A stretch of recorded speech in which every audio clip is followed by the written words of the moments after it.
His master had given him a letter to be delivered to the local jailer, who also worked as a paid slave beater.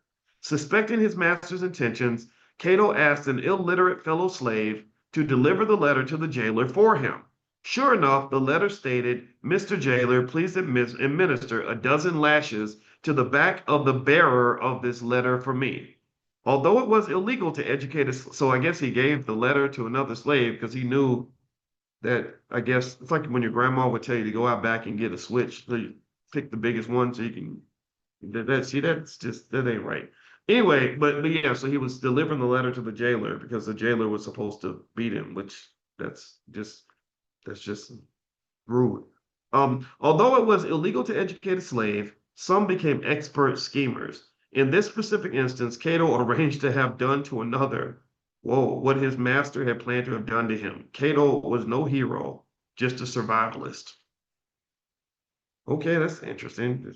You never know. I mean, this book just has stories, and I don't know what topic Dr. Anderson is going to pick next. And the book's called Dirty Little Secrets. It's at powernomics.com, so you can get copies for the kids.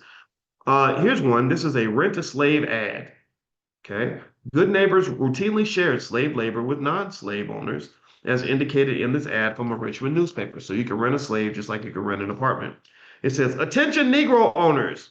When your field work is completed for the season, I will feed and shelter 15 1/2 and 3/4 hands while they are idle in exchange for their labor to clear land for a period of 4 months or from the time you can spare any Negroes to me and you need them back." So you borrow black. So not only could you order Negroes through the mail, you could borrow them like a pound of sugar.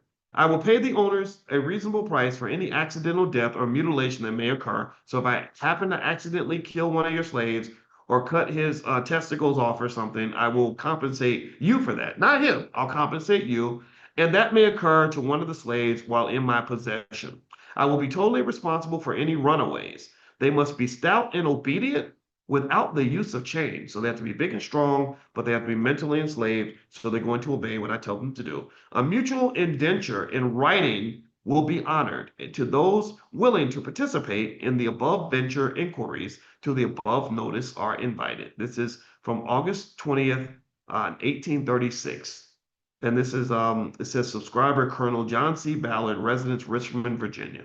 Interesting. Okay. Now this says many facts. Okay, so Dr. Anderson has a few many facts about slavery.